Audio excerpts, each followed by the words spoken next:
afternoon. It is with great pleasure that I welcome you to this session or this plenary, My Role as a Black Educator, using our history as a foundation for leadership and liberation. As Mr. Downs just mentioned, we all have a superpower, especially as Black educators. This plenary specifically aims to share a legacy of over 200 years of African American leadership in education and ground us in what it would really mean to tap into our powerful history, weld it with our superpowers, and create a blueprint for what our collective and individual impact could be in this work. As you hear from Dr. Royal and the panelists we have lined up for you today, personally reflect on this question. Am I teaching from a standpoint of liberation or assimilation? And what implication does that have for the progress of our community? I urge you to sit with that question, not only today and tomorrow, but continuously in your work. I'm going to pass the mic to Dr. Royal, but before I do that, I wanted to introduce you to this amazing woman. Dr. Kamika Royal is an education historian and master teacher who has served in urban communities as a teacher, trainer, and coach, as well as a school administrator since 1999. She has also been a teacher educator at Lincoln University, Temple University, Ursinus College, and Johns Hopkins University. Dr. Royal is a sought-after speaker who has given talks nationally and internationally. Her publications include the Research for Action Study, Philadelphia's Teacher Appraisal System Needs Improvement, Leaders of the New School, Teacher as Leaders in the Future of School Reform, and New Perspectives in Educational Leadership, Exploring Social, Political, and Community Context and Meaning, and School Reform and School Choice in Philadelphia, Chicago, and New Orleans, and Handbook of Research on Urban Education. More recently, she's been publishing articles about contemporary education issues for the Huffington Post and online magazine, Good.is, and she is a frequent contributor on education issues to the web show HuffPost Live. Born and reared in Philadelphia, Dr. Royal obtained her Bachelor's of Arts in English Literature from North Carolina Central University in 1999, and she received her Master's of Arts in Teaching degree in English Education from Johns Hopkins University in 2001. In 2002, she earned her PhD in Urban Education from Temple University, my alma mater, yay. Some of her major research projects focused on merit pay in charter schools and the experiences of Black educators within the socio-political landscape of the School District of Philadelphia. Her research interests include urban educators and socio-political context of school reform and critical race theory. Currently, she teaches Foundations of Education courses at Arcadia University in Pennsylvania, and she is writing about a book on Black education in Philadelphia. Learn more about her at KamikaRoyal.com and follow her on Twitter at Dr. Kamika Royal. All right, Kamika. Thank you.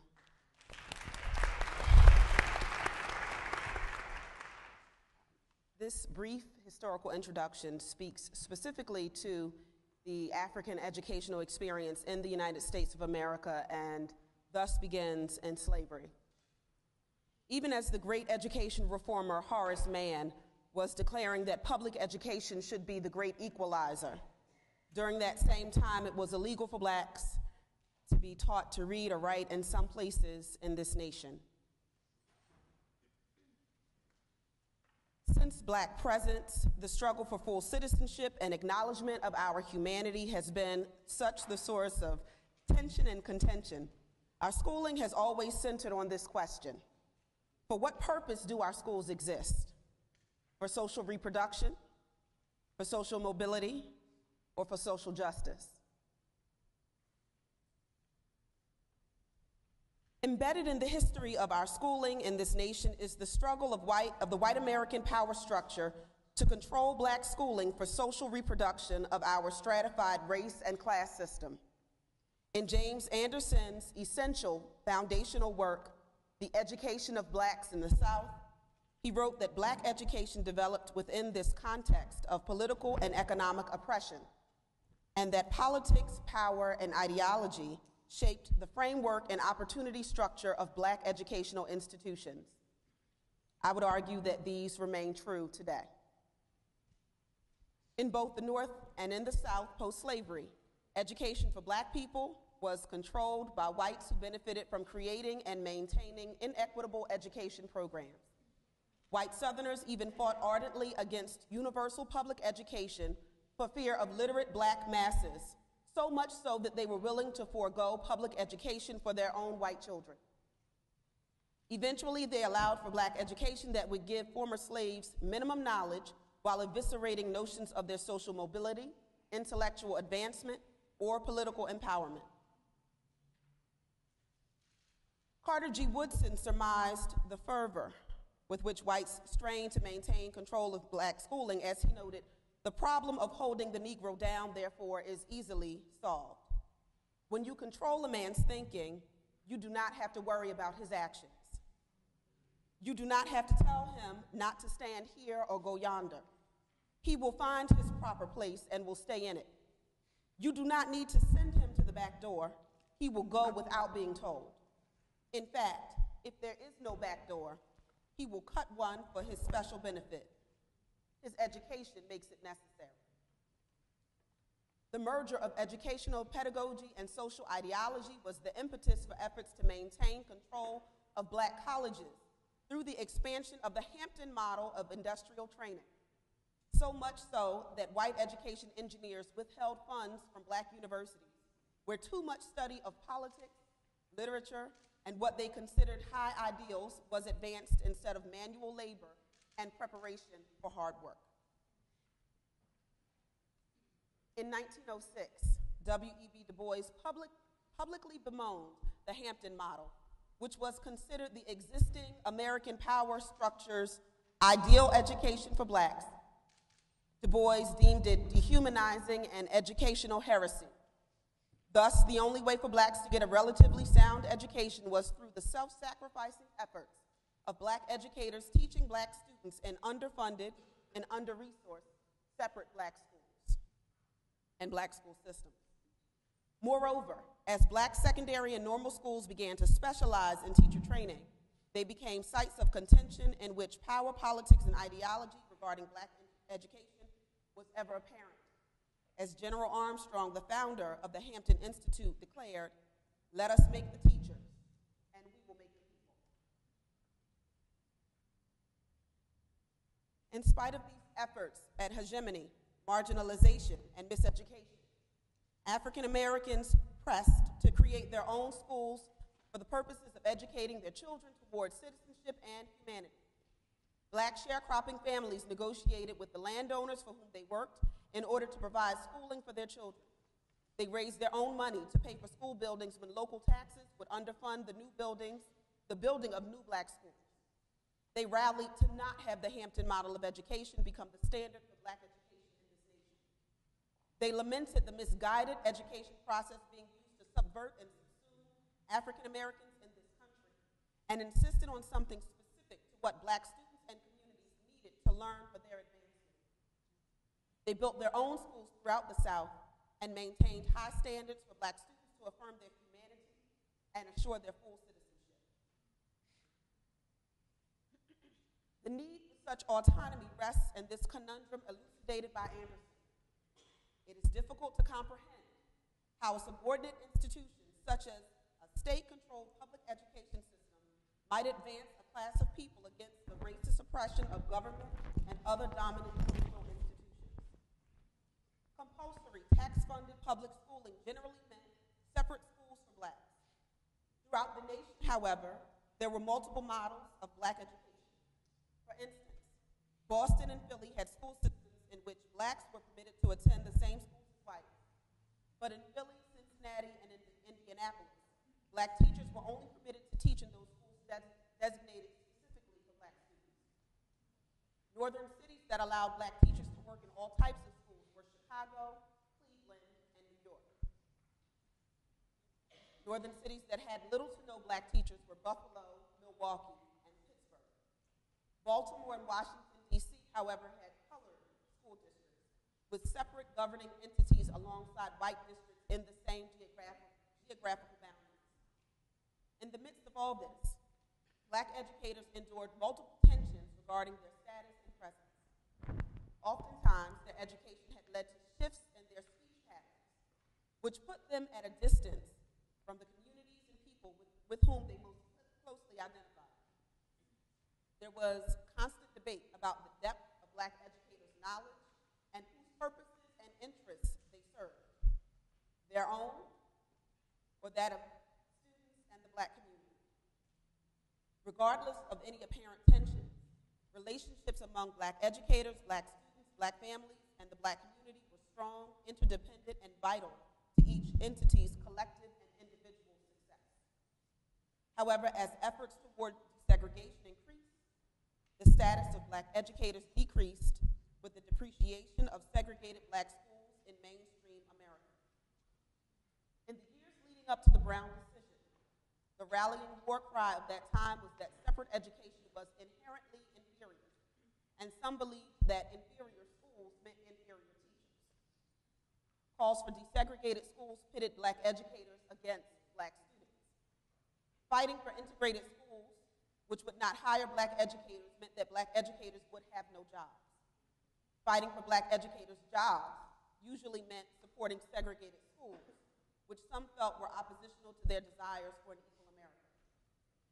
Within segregated schools, Black educators were blamed for the academic deficiencies of Black students, and white educators were viewed as great academic saviors, despite anecdotal evidence of low expectations and veiled dislike.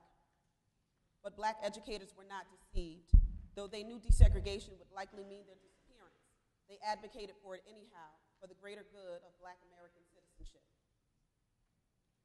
Contrary to popular opinion, not everything about the Brown decision was good. Gloria Ladson Billings lamented that Brown was decided for desegregation not because it was the right thing to do, but because of how this nation's racial caste system made the United States of America appear to other nations post-World War II. Etheridge argued that Brown and its focus on schools and not school systems and districts represented an avoidance of the endemic racism and racist practices within the American public schooling system. Ladson, Billings, and Scott both contended that Brown was a good idea gone wrong, rooted in the erroneous, ethnocentric, social, and political ideologies of those charged with implementing policy changes resulting from this landmark decision. Black educators have been substantially impacted in this struggle. They suffered irreparable job losses as a result of desegregation practices in the post-Brown era. Though both Black administrators and Black classroom teachers suffered from the new policy, Black teachers bore the brunt of the firings. When all Black public schools were closed, instead of being merged into the school system with their white counterparts, Black teachers were often removed and Black principals demoted, even if they were better educated and had more experience than their white colleagues. Furthermore, many were fired with the implementation of the National Teachers Examination, which some states began using to lawfully remove Black educators from their teaching roles and to sidestep the desegregation edicts from the federal government. Not only were Black educators removed because of Brown and new testing requirements, but also their membership in or support of Black advocacy groups, the very groups that advocated for desegregation, caused some to lose their jobs. Black educators who did keep their jobs in the newly desegregated school systems were often demoted from administrative positions to instructional positions, or from instructional positions to overseeing discipline for Black male students.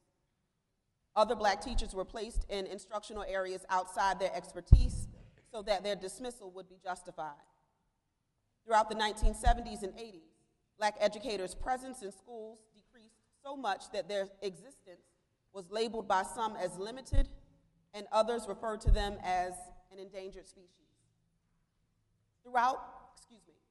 Though Brown focused on schools in southern states, Doherty and King contend that urban school districts in northern cities, even post-Brown, did not have Black educator populations that reflected their Black student populations. According to Etheridge, northern cities' racist educational practices were more masked than their southern counterparts, though they were no less flagrant and egregious. Nationally, Black educators comprise approximately 6% of the teaching force.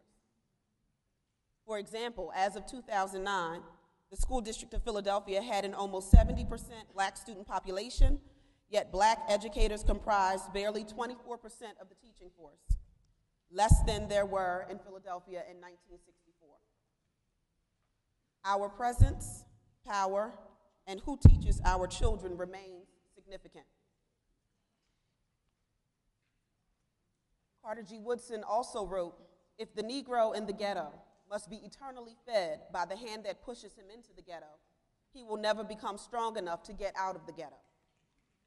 This assumption of Negro leadership in the ghetto, then, must not be confined to matters of religion, education, and social uplift. It must deal with such forces, such fundamental forces in life as make these things possible. If the Negro area, however, is to continue as a district supported wholly from without, the inept dwellers therein will merit and receive only the contempt of those who may occasionally catch glimpses of them and their plight. Now, before we move to the panel, there are 3 Black educators who you may not have heard of, who I want to familiarize you with. The first is Ruth Hare. Born in 1910, she was an exceptional student who graduated from West Philadelphia High School when she was 15 years old. And by the time she was 20, she had earned her master's degree in education from the University of Pennsylvania. However, she wasn't able to do her student teaching in Philadelphia because she was becoming a secondary educator. And at that time, Blacks were not permitted to teach in junior high or in high school. In 1946, she became Philadelphia's first African-American high school teacher. And in 1956, she had become the district's first Black high school principal. In 1986, she was appointed to Philadelphia's Board of Education. This is Constance Clayton. Constance Clayton is a native Philadelphian who graduated from the Philadelphia High School for Girls in 1951. She went on to graduate from Temple University and to earn her doctorate from the University of Pennsylvania. She was an early childhood educator who moved up the ranks in Philadelphia and became the district's first Black superintendent in 1982. She retired in 1993, which makes her the longest-running superintendent in Philadelphia's modern history. In a time where the district had been riddled by constant money woes and repeated teacher strikes, she brought stability back to the district. She kept budgets balanced, and there were no strikes in her 11-year tenure. She also standardized the curriculum and raised academic standards and opportunities for students throughout the city. And finally, Barbara Sizemore. She became the first Black woman superintendent of Washington, D.C. schools in 1973, which also made her the first Black woman to lead a major district at that time. What separates her from Constance Clayton is that Constance Clayton was native to Philadelphia and Barbara Sizemore was not. She actually began her career in Chicago public schools, which is where she was also from. Also, she only held her post for 2 years, unlike Constance Clayton, who held hers for 11. She was removed after 2 years for continuing to disagree with board members in Washington, D.C. And in her autobiography, she argued that successful school reform is usually short-lived because of the deliberate sabotage brought about by those who are deeply financially, politically, or racially invested in the ineffective system thriving. She also says in that book, "I must encourage the freedom fighters who follow that any approach which fails to address white supremacy and its counterpart, the imputation of Black inferiority, will force you to walk in circles. Unless you want to wind up where you came in, seek strong confrontation to white supremacy at every opportunity and keep the glare on it."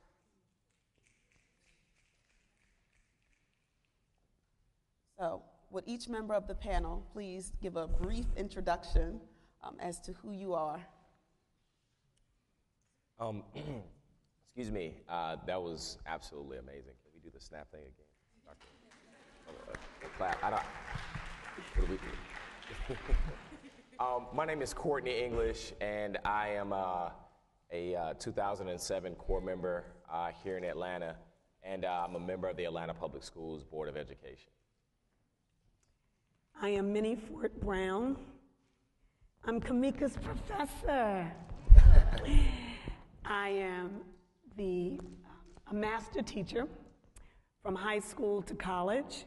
I now am on my local school board, and I am on the board of directors for the National School Board Association and I chair the Council of Urban Boards of Education. That means I have 100 districts, 7.5 million students, and 12,000 schools. I am a policy maker, an advocate for equity and excellence. I'm Eldridge Gilbert. I was a 2005 GNO/Houston Corps member, and I'm New Orleans, all right. And I'm the school director of Yes Prep North Forest, a public charter school out of Houston, Texas, going into my 4th year. Okay, so my first question, I'm biased because I'm an education historian. So I'm curious, I'd like for you to share with our teachers, how does a knowledge of our history inform your work? Well, it all begins with you. You have to know who you are. And as a communications professor, it is important that you look at who you are and how you see yourself, because that's how you see your children. Your perception of self begins with those people that were significant in your life that helped to tell you who you were, and then how you've compared yourself from elementary school to college to right now with those people who are around you until you develop this actual sense of self. So it's a process. But if you believe from the very beginning that you are a chosen person, that you believe that you're from that royal priesthood, that you have been destined to bring your children from darkness into light, if that's a part of who you are, that's what you'll carry with you. I think very well said. I think the same is also true, though, for our light-skinned brothers and sisters, our folks from the majority race, if you will, because I think it's an imperative, once we have that same sense of, once we have a common sense of self-identity, or a sense of self-identity rather, I think it's also important that we understand that folks come into our classrooms, our schools, and teach our kids with a completely different set of ideals, principles, and backgrounds that may be quite different from our own experiences, and that their experiences begin to trickle out and our students begin to hear that. And so you got to know who you are so that when you hear those things that might possibly be steering our students in the wrong direction, you can call them out on it and push back against it. You got to stand against the tide, and that starts with everything that was said previously.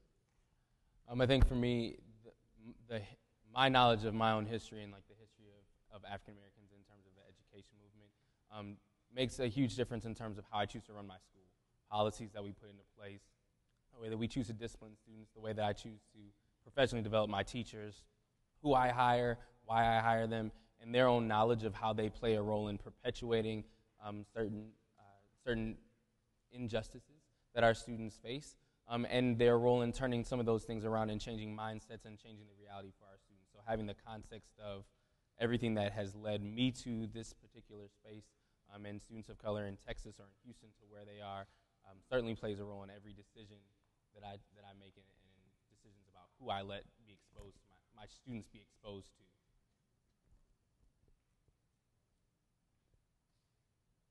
Based on your experience, or based on your own philosophy, what do you think is the purpose of schooling, and how well are our current schools meeting this purpose?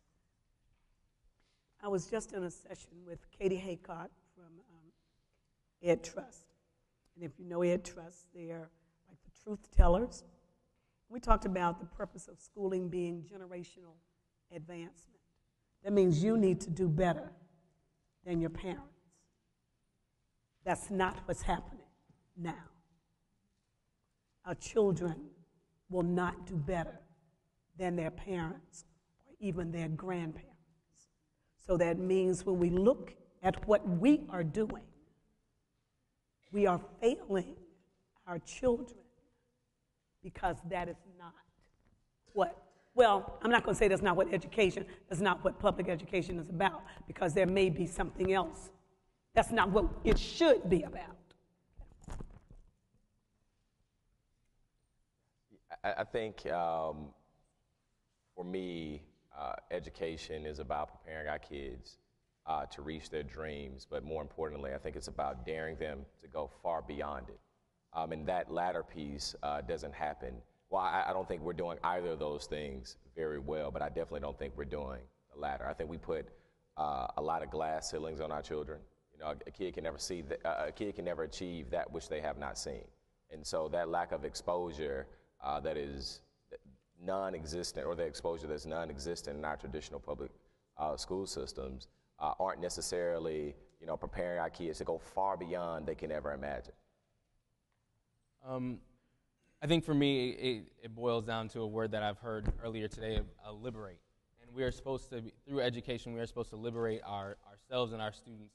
And it doesn't start, it's not just K through 12, it's a lifelong experience. And we should be preparing students to have a thirst for knowledge that starts at a very young age and continues. And through that thirst, through that desire to know more and to be a more exposed person, students then have the opportunity to have lots of doors open for them and open doors for themselves.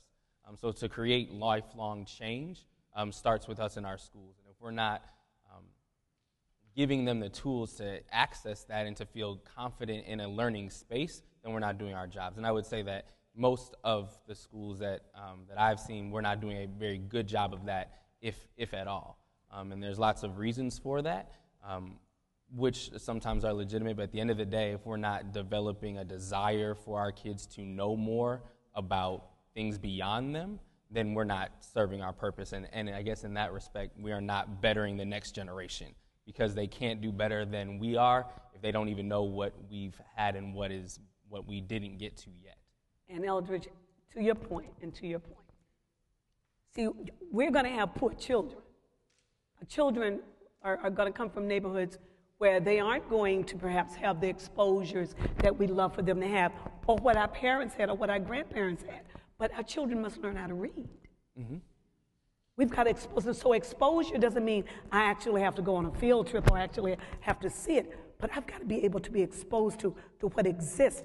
We are in a time where we can get information like that. Our children have to be exposed to that.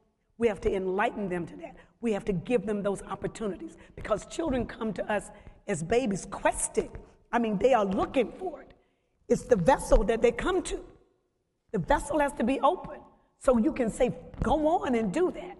What we do is we stop our kids. Kids are naturally inquisitive. They're natural. They want to know more. What we do is stop them in many cases that say, oh, you know, that's enough. We're not going to go any farther than that. Just do that. Just do what I asked you to do right there. So I want you to think about, are you internalizing inferiority? Are you pushing our children to do what they can do? Because clearly they're geniuses. If you see the brilliance in them, when you see them, you know that they're brilliant. You accentuate that. And that's your call. That's you. That's you right there. Can I push on that a little bit? Push. Because I think this is a TFA event, so I should feel free to push and piggyback all throughout the rest. So I'm going to push and piggyback because I think there is that, you know, that need to meet kids where they are and to question and to allow them to ask questions. But I really like what you said, because as a school leader, if we're not doing the basics, then we're just serving our kids. If you can take kids text messaging you because they need you for XYZ emergency, but you're not at the same time at some point stopping them and be like, you know, you have to capitalize I's, and no is not spelled K-O, K-N-O, or N-O is not the same. If we're not teaching them how to be, how to take advantage of opportunities when they do get exposed to them, then we're also doing them a disservice. If you can't read, then using the internet and Google and all that stuff and YouTube is actually for naught, because you're going to have lots of stuff that are land at your feet, but you won't know what to do with it. And so what I find at my school anyway, and what I choose to focus on in order to liberate kids, is we got to handle the basics first, and then we got to figure out how we can layer some of the more complicated ideas about being a black person or being a person of color on top of that. So now that you can read, we can read Malcolm X's autobiography and analyze what that looked like. So what was the power of that? But if you can't access the text first, then we can't do anything with it. And so we have to make sure that we feed the small stuff so that we can really grow our kids to be as great as they can possibly and go further. But when we don't handle the little things, That's what breaks my heart. When we have sixth graders who come in who don't know the continents. They couldn't tell you, they don't know where they're from, and they can't point out Africa if you ask them to. Before I go on to another question, I want to add something to what you were saying, because I heard you mention sort of students texting and getting in touch, and I know that, we have some sort of models where students are able to access their teachers constantly, and while I think that can be an advantage, we also have to get our students to the place, we have to gradually release that responsibility. What we can't do is to have our students become so dependent on us that they never learn how to do things on their own. Right. And I see far too many schools, especially some of our charter schools, where they're committed to the students, and their commitment sort of drives them constantly doing everything for the students, so that when they leave and go to college, they don't necessarily know how to do some of these things on their own. And so we want to build, we want to teach them, but we're also building adults. Yeah. And so we have to move them to the place of being able to act independently and to think critically as adults for themselves. I think one of the challenges of the charter school, of high-performing charter schools, so the YESs, the KIPS, all those organizations, is that, well-intentioned white people swung the pendulum real far in one direction. So we do everything. We want to be the savior, and one of the things we got to unteach those partners in this movement is we don't need you to save black children or brown children. We need you to teach. Be a teacher. And that means learning how to access resources. And it is a struggle. As the only black male in the space, when we get together with Yes Prep, and we do great things, is saying, we're going too far. We're not helping that kid, that parent, that family if we go this far. And I agree with you, and it's so hard to get them to understand that because it's not their reality. Well, their reality is that in that liberal mindset, he needs a coat, he needs this. I want you to teach him geometry. That's what you do. Teach chemistry. That's what you do. And he'll be able to get his coat. He'll be able to feed his family. That's what you do. Are we going to get into that more? Just out of curiosity. I mean, if you have something to say, you can go ahead and say it. I want to let it out. No, I want to piggyback. I call it swoop theory, right? The idea that, white folk are going to swoop in and solve all of our problems for us. And that's incredibly dangerous and completely unsustainable. I love Teach America to death. It gave me an opportunity to inject myself into education and to give back to the community in which I serve, but it is quite prevalent throughout the organization, which folks in this room have a connection to. And so I think, that self-identity piece, being aware that it's possible and exists, allows you to, again, stand against the tide and call it out when you see it. Piggybacking, what's the other term? Push, piggyback push and to push. shove. Yeah. I do want to say, though, that it's not just white folks doing that. No. Oh, absolutely. We need to be very clear that some of us are trying to swoop in, too, so that we can build platforms for ourselves, and that we need to remember, the reason. That actually kind of leads into my next question. But we need to remember who this work is for, and it's not for us, and it's not about us. And our children are not, they're not the place for us to sort of jump off the rest of our careers. So I think that we have to be honest in saying it's real easy to say it's somebody else doing it, but oftentimes it's us doing that same thing ourselves. And I'm going to be here for a little while, and I'm going to give this child, this, that, and the third, and then I'm going to move on. And we've left these children who don't necessarily know how to operate on their own and don't have that teacher anymore to go to for support. And you've invested. In our village meeting today, someone brought up that same point that I think he teaches in Oakland. I don't know where he is. I can't see anybody. But he talked about the sustainability and how can schools turn around using Teach for America core members who then sometimes en masse leave. What's the ability to sustain anything good that happens if the people who are making all the moves then dip out a couple years later, or if you're that core member who stays 5 years, but then you've seen everybody else go, so you're constantly reinventing the wheel and how to do things effectively. And that resonated with me because it's constantly a struggle trying to keep people in the classroom who are doing the right things. How do you keep them around and not have everyone who's doing the right thing want to go run a school or run for office or do something else? Because while we need those things, we also need really good teachers. Like every day I'm like, how can I get another great teacher in the classroom? And it doesn't, I would love for that person to be black or brown, but they don't have to be. They just have to be really good and want to be a teacher. And there's nothing wrong. I think we were, in the way that TFA recruits, like we hear a lot about someone who's taught for 30, 40 years as if that's a bad thing, when really some of us need to be okay being in the classroom for 30, 40 years so generations of kids and families can say, oh, that teacher was amazing. He taught my mom and my dad and my cousin, and that's what can create some change in our communities. But we are on a fast track, I think, some way, and I was guilty of that, and now I'm like, well, I need to slow down and tell other young black people, slow down, just teach, because that's where the real movement is happening, is going to take some momentum. I'm going to pose a question to you then that's not here. That's something someone sent me recently. There's an alumnus who's writing an article, and she got a quote from a man who works for an institute. I'll leave his name out of it.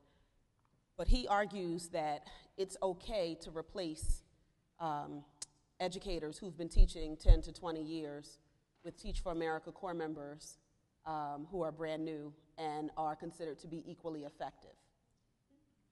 Absolutely. Oh, I'm sorry. My bad. Well, let me Was ask that the the question. question? I was that was the statement bad. before the question. Yeah, man, I'm sorry. So I know how I feel about that, and I know what my response was, but I'd love to get your opinion on that. I can say from the perspective, so I was born and raised in the city of Atlanta. I was a founding teacher of the first single-gender school for boys in the city of Atlanta. I taught and decided, I had this crazy idea for running for office. So I say all that to say I've seen our school system in Atlanta from a variety of different perspectives, and definitely now serving on the board. And first and foremost, before I get into the effectiveness part of Teach for America, from a governance perspective, Teach for America is completely unsustainable as a model or as a theory of change inside of our schools. Particularly financially, it actually costs us more to bring in a teacher, about $5,000 more to bring in a Teach for America teacher who may or may not be as effective as some older teachers. And so, I throw that out there because I think it's important for people affiliated with Teach for America and who love the organization to know that, right? And so, in Atlanta Public Schools, we actually pay more, our Teach for America teachers, they cost a little bit more because of the associated professional development costs. I bring that up because the only way that it makes financial sense for a school district, absent federal race to the top money, which we now have access to, or absent a large philanthropic gift, the only way it makes financial sense, at least for the Atlanta public school system, is if we are going to use that to fire teachers who have been there for longer periods of time because they cost more. It costs more a teacher who's been there 10 or 15 years, and that's real. And folks need to know that, internalize it, sit with it, and I'll let you guys talk, and then I'll probably have something else to say. I have mixed emotions because I'm a veteran teacher, and see, so old school that I don't even have microphones, so this is really causing problems. But you can be a 30-year teacher teaching the same thing for 30 years. Or you can be a first-year teacher that moves my kids and excites my kids. This is my theory, and this is what I tell my board that does not like Teach for America. If I have a Teach for America teacher for 2 years that is an excellent teacher, it's better than me having one for 10 years that's mediocre. Because I know for 2 years, my children are going to be stimulated and they're going to be moved. And when I get the next one in, I'm going to have to ensure that that person is equally as good. My Teach for America teachers, the ones that I've had in Durham, I don't know if I have any Durham Teach for America teachers in here, but in Durham Public Schools, I've had Teach for America teachers that have come in and done my extracurricular things. They've coached my kids in the afternoon. They've run clubs in the afternoon when I couldn't get many of my veteran teachers who wanted to go home to do that. They have run this past year in a middle school that is probably considered one of my lowest performing middle schools. This Teach for America teacher brought those little girls and let them realize how brilliant they were, how beautiful they were, and how talented they were. by having created for them a Miss Neal Junior High School pageant that would mirror anything the Miss America, Miss Universe pageant. It was fantastic. And those girls felt gorgeous. And if you feel good about yourself as a young lady, that means you cut down on those suspensions. I don't have those problems. I don't have any of that. That was a Teach for America teacher. Now, those other women had been in that school for eons, had done nothing with those children, had the most fights, the most suspensions, cut all of that out. So I am in almost agreement. You know, I want my Teach for America teachers to stay if they're good. Right. Now, if you're not good, I want y'all to go too. Right. But I have to equate that. And that's why evaluation and observation and walkthroughs constantly and mentoring and coaching and professional development, we have to do it for everybody. So I do it for you too. So, you know, I'm mixed on that. It's how good you are. Got to piggyback again. This is very frustrating. I want to be unique in my thought. As a school leader, you can't tell. It's not a one-shot deal. My kids who came in from New Orleans didn't know anything, and they had all black teachers. We were the youngest people they ever had my first year, and unfortunately, it's not like they were not ready for X grade level, and that's unfortunate. And so it's not just about experience; it's about how effective you are, and you can't tell that off top by the number of years that you've been in any profession. That's not just teaching; that's anything. You could have been a businessman for however many years, and someone can come in and have more drive and more ambition and more knowledge, and they can do more with what they got, and they can outperform you. So that's life. I think a TFA core member who's willing to work hard and stay longer, not the day, like stay in the profession longer, I want to cultivate that. How can I work with you to get you beyond that silly 2-year stuff because I'm in 9, and I can't imagine doing anything else, and I think they talked about that in one of the OCHP sessions this morning. Like, once you're in, you're hooked. And if you're good, how can I hook you faster? And we need to keep you in the game. But just because you've been around for a while doesn't mean that you're the best hire. And I mean, I've had situations like that just this past hiring season. Been around, taught in some tough schools, did a sample lesson, and just was not good. Thank you. I will say that I have I guess I feel a little bit differently. Some of the labels, I think, concern me, or the assumptions we make that go with the labels. So I think some people assume that TFA means that they're going to be young, that they are going to be energetic and innovative, and I don't necessarily think that's the case. Could be, but maybe not. I think when we think 10 to 20-year veterans, we think somebody who is old, somebody who is tired. Could be, maybe not. I think that far too often we throw around the word effective, but not enough of us are clear on what exactly that means. And so are we talking about test scores? Are we talking about effectiveness based on evaluations or observations? Are we talking about peer-to-peer observations? Are we talking about administrative observations, student input, parent input? Like, what is our measure of effectiveness? So before we start talking about letting people go because they're equally effective, we have to agree to what effective is and what it means and how we're measuring it. I also think that this is, I guess, year 15 for me since I started in education. And I find myself every year more and more concerned with core members who don't stay. I'm in Philly, and I'm from Philly, and to watch this churn of people who come and go, I think is hard and is not good for my home and for the children in my home.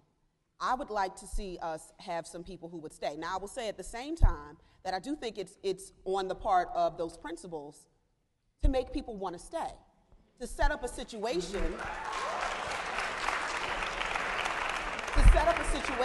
where people want. I'll say I taught in my school for 3 years.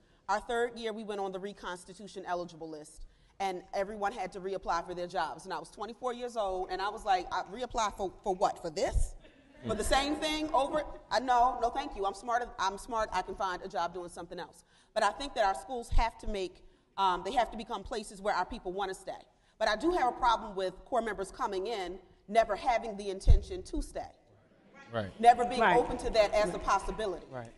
And so I would encourage all of you, I don't know how you were thinking when you came into it, I don't know what you're thinking now, but I would encourage you to think about what would it mean, what would it look like for you to stay a little bit longer, to learn a little bit more, to work a little bit more with the students you have and the families, and to become more invested in, and involved in the communities in which you live and work.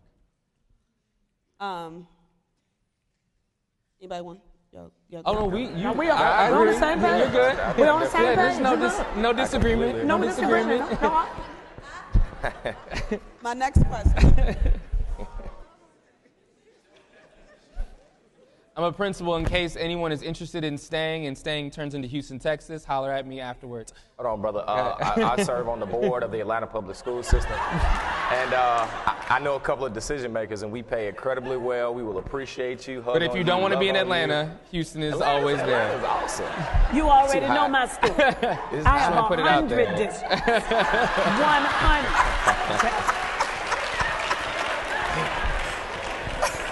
I got their district. True. Okay. Nobody asked you all that again. I just want y'all to stay somewhere. I don't care what y'all stay in one of them. But that's real. I mean, Yeah. Real talk, and I'll tell you my personal story about that, right? So I taught for 3 years. I taught 7th grade social studies in the exact same room I took 7th grade social studies, right? And I've got this, it's a pretty cool story. I tell it to my students, they get excited about it. I taught my kids 6th grade social studies, 7th grade social studies, 8th grade social studies. When I left, though, and I ran for office while I was still a full-time teacher, got elected, and that's all cool, right? It's fancy, nice stuff, whatever the perks that come along with being an elected official. They have not replaced me. Say it again. They have not replaced me, right? And so I sit with that every single day. My seniors, my guys, I still coach football at the school I taught at. My guys who are seniors now in high school, they didn't have a teacher. The juniors that came after me, they never had a 7th grade social studies teacher. The sophomores never had a 7th grade social studies teacher. That bothers me personally. And so it's all, go on and do whatever it is you want to do. But, that's me letting you inside. Like, I sit with that, and I struggle with it. He's on the school board, and we're going to hold him accountable for getting a 7th grade teacher Absolutely. in there, in that school.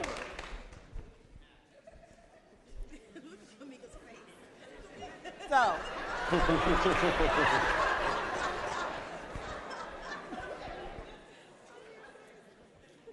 issues of leadership continue to plague our schools and our school districts. I will say that I live in Philadelphia, and Philadelphia probably has one of the most, Philadelphia and Chicago probably have the two most troubled large districts in the nation right now.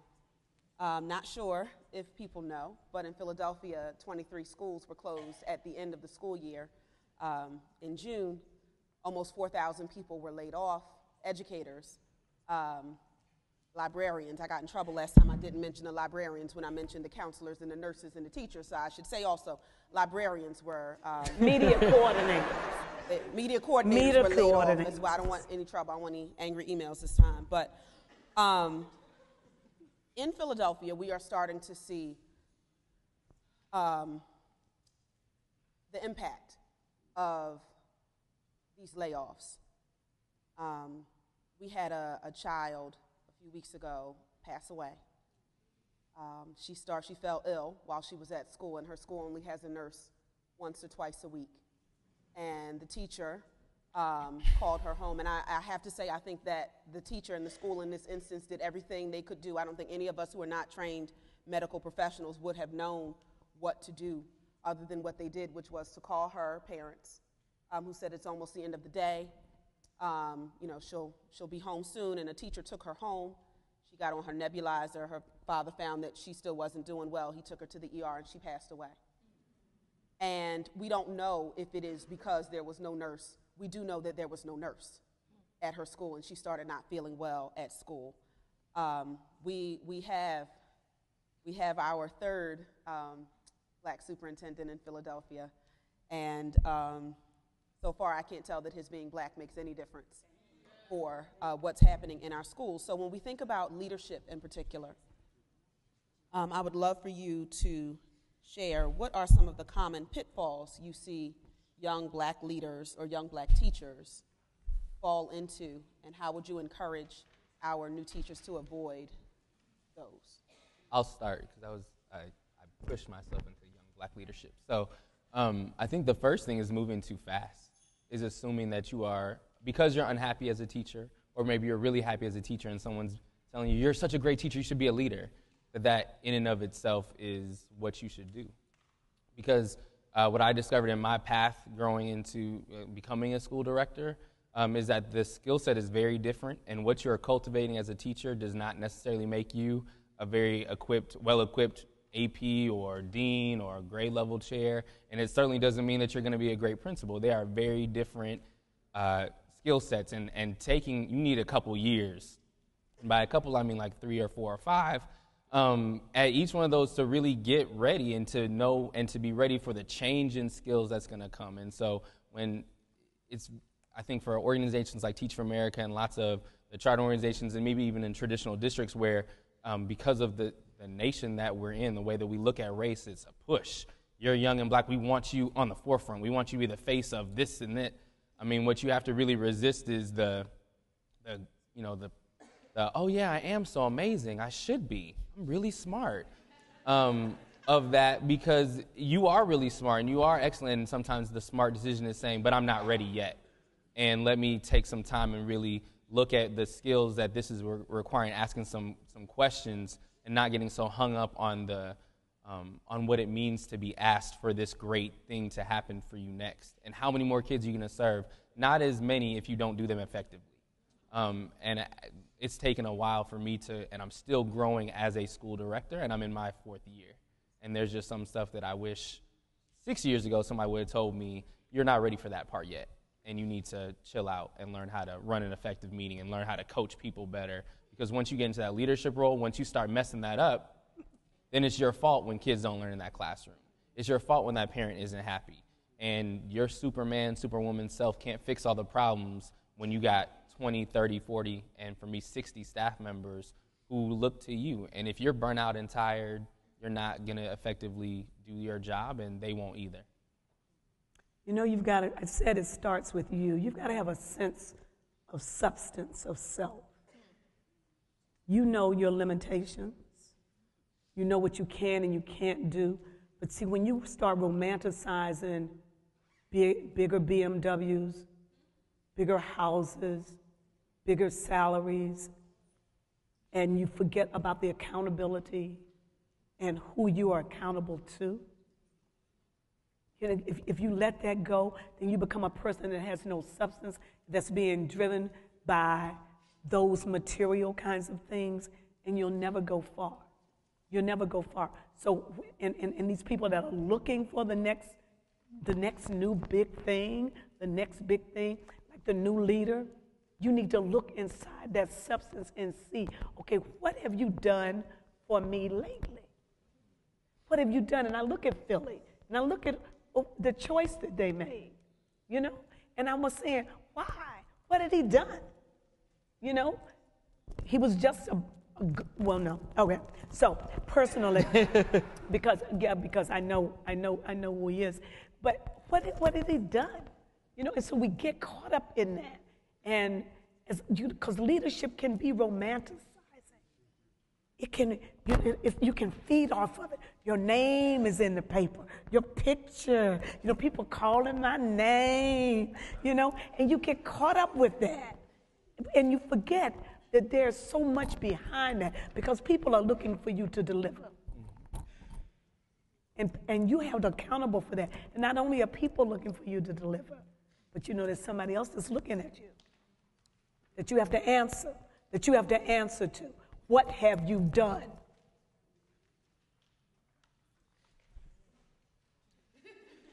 Piggyback. The only other thing I would add to that is I think a lot of times core members especially and sort of younger alum tend to look at other people and say, well, you know, I see them moving up. And I'm smart. I can do what I have more experience than they do. And so I would encourage all of us to sort of stop looking around at so many other people, and in that instance, worry about yourself. And so as Ms. Ford was talking about, your name being in the paper, that sounds really nice until you have people looking for you and people know you who you don't know, and you don't know why they're looking for you because of something that you said or did that you didn't even realize you said or did, and the impact it's had on somebody else. I tend to not be much of a fan of ladder climbers. I would encourage you to be careful, that before you start sort of venturing out to rush up a ladder, that you would just be really mindful about why is it that you're doing what you're doing? Why is it, what is your purpose for going where you plan to go and for doing what you want to do? And if it's merely so that you can move up, but it's not for greater service and greater impact. If you're moving up so that you can become more popular, but your impact is no greater, and you're not becoming more humble at the same time, that's a problem. May I add to that?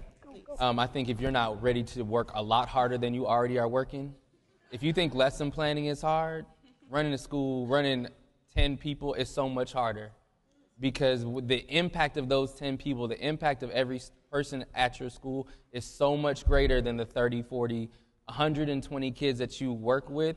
When you are in charge of a large group of people, multiply those kids across the number of people you work with, and when you mess up, you're messing up for all of those kids. And so just you have to be willing to really put so much more of yourself on the back burner when you seek out leadership, because it's about so much more than you. You can't want to be a leader for you, for your own edification. It just won't work. You will be very unhappy and very tired.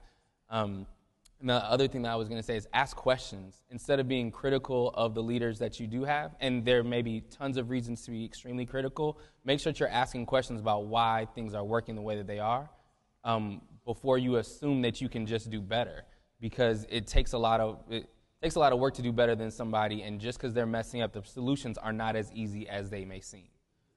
You get into the politics of running organizations and being on boards and running schools, and it's a lot.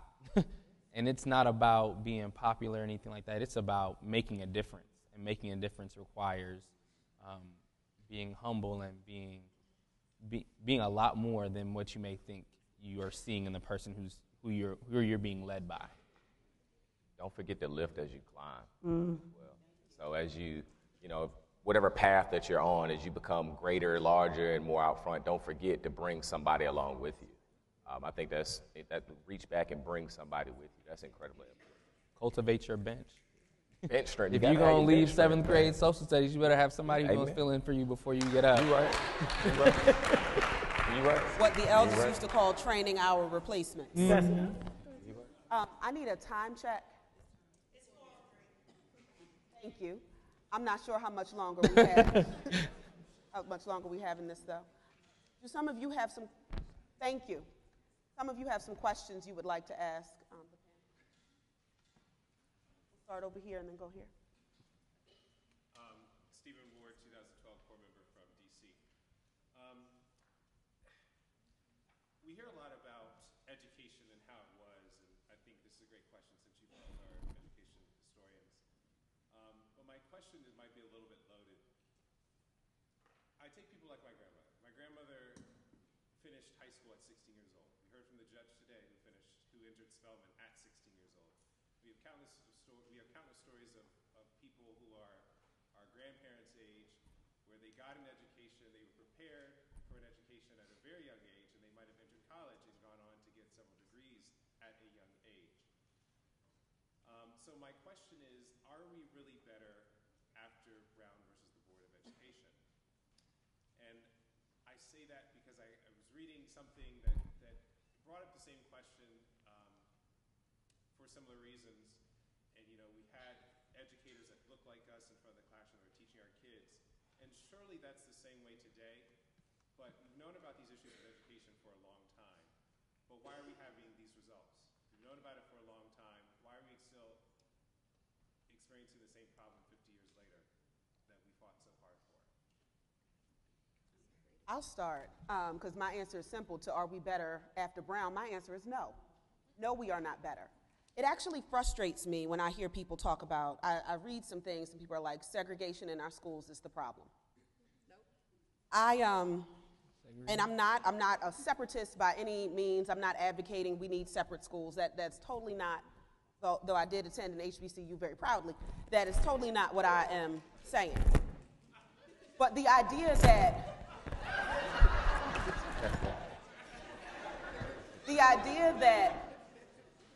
in our separate schools, in our resegregated schools, in urban systems, in rural systems, that these schools somehow don't deserve the resources, that our black children in and of themselves are not worthy of the resources they need to be successful in school, that they don't deserve these things is highly problematic. And the notion that they can only get these things when the schools are integrated, I think is just so insulting and ridiculous.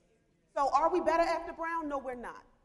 No, we're not. And I think, you can look historically at schools, even from a historical perspective, schools that were mixed. Once you had a black student population that got above 30%, white families would look for ways to pull their children out of the schools. So even this notion of integration from a purely mathematical standpoint is not going to work.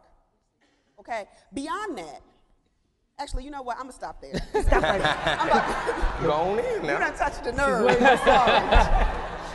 No, I'll just simply say a good friend of mine who I'm sure many of you all know, Dr. Howard Fuller, says this, and I'll just reiterate his point. He says, he talks about the fact that when you look at the context of integration, we have kids now who can walk into any lunch counter they want to, but they can't read the menu. Take that for what it is, sit with it, process. Owusu Fuller was my coach when I was a black nationalist. So that's what we called Howard Fuller. Absolutely. His name is Owusu. Clearly, segregated schools, we're not better after Brown versus Brown, but for so many reasons. Because the middle class changed too. See, when we talk about assimilation, we didn't realize that once we left the neighborhoods and we wanted to move out to where everything, the grass was greener, we left community. You see? So we left us. We left us. The real deal is that in any urban setting, the schools are still the same. They're still segregated. What happened is that your teacher corps has changed. Your teacher corps has changed. People didn't want to become teachers anymore. So everybody wants to be an attorney or a business person or whatever. So we left teaching. We made teaching low on the totem pole. And many people, I only do it because I couldn't get a job in my major right now. And so I'm just going to do this, That's what people think about TFAs. You're only doing it until I get to law school or until I get ready to do this. So I'm waiting for my husband to finish med school or whatever. So teaching has become, see, when your grandmother finished at 16, that's because somebody was in that classroom and they were teaching. They were teaching. It was about teaching and learning. There were high expectations. When you're coming into school now, you're looking at these kids, and if you're not looking at them with brilliance, you're looking at them because their pants are hung down or because their hair's like it is. You're not looking at them as being the next big thing. You're looking at them as being the next suspension problem because you're in the lounge with some veteran teacher that's telling you, oh my God, you got that class? Oh, baby, I feel sorry for you. They're going to be your worst nightmare. And so you're not thinking about the brilliance that's in there. No, we're not better than Brown versus Brown, before Brown versus Brown, because when you went into a school, when I went into my school, when my grandson goes into his school right now, he knows that in front of him is a teacher that expects the best. It's going to teach with rigor. It's not going to give him those little penny ante assignments, all that coloring and collages and making all that mess that you had those kids putting up on the board. Write about Martin Luther King and then make a collage. Our children know how to paste. They learn how to do that shit when they were in elementary school. Don't give them those kind of assignments anymore. I'm expecting you to have rigorous teaching every day. I'm expecting you to teach those children. That's why your grandmother could go to school at 16, because it was somebody that expected the best from her. And so you still get that at historically black colleges and universities. I think it's a prime time to let folks know I attended Morehouse College. All right. Hello. Welcome, welcome. I agree, but I think just to like expound upon your last point about the opportunity that is in this room is that since because so many great black people became teachers at that time, when so many doors were closed, not just by Brown v. Board, but just because it was hard if you were a brilliant chemist, you may not get a job at Procter & Gamble. You have to go be a teacher. Right. And that is honorable, and you have someone who's amazing in that classroom. And I think that is the legacy of segregation, not just that it was separate but unequal, but we still had great people in those classrooms. So now the opportunity in this room is that you as a great person who could go be a lawyer, doctor, whatever, could choose to be an amazing teacher. And we could choose to redefine who enters into classrooms with black students. We could say that from wherever university you went, because I didn't go to an HBCU, but I know, right? Sometimes I feel bad. You could choose that we're gonna go into those classrooms, and we are going to be the reason why there's another 16-year-old who goes and fills our spot, because we are going to be the best and brightest, and we're going to go back into our communities in a strategic and intentional way. Or we could choose, because doors are open to us, that we're gonna choose something different for ourselves. How brilliant was that 9-year-old that flew to Las Vegas? Exactly. How brilliant was he to get on a plane, to go through TSA, to go through all the boarding, to strip down there, and to sit on the plane and actually get to Vegas. Now, they'll probably put him in some kind of program for behavior instead of realizing the genius that's in that kid. He also pre-tested his strategy the day before. I want to point that out, that he did a trial run the day before. I mean, I'm not advocating. Right, no, we're not advocating that. Run through the airport like OJ, but he tried that out the day before. So he had his whole strategy for how he would get through each phase of where he was going to get on the plane. And so as I was watching the news this morning, I was hoping if somebody could help him use his powers for good, that one day we don't know, who he's going to end up being for us. It's time for us to go, actually. So I want to thank you. I was asked to sort of make a statement about what type of education I'd like to see for our students. And, the thing on my mind at this moment is that we would have a system and educators who would look at our students through an asset lens and not through a deficit lens. That we could look at that 9-year-old and say, this isn't the way that he should have done that, but there are some really good things about how he did that. We know some things about how he thinks and how he processes, and let me help him figure out how to use these things better.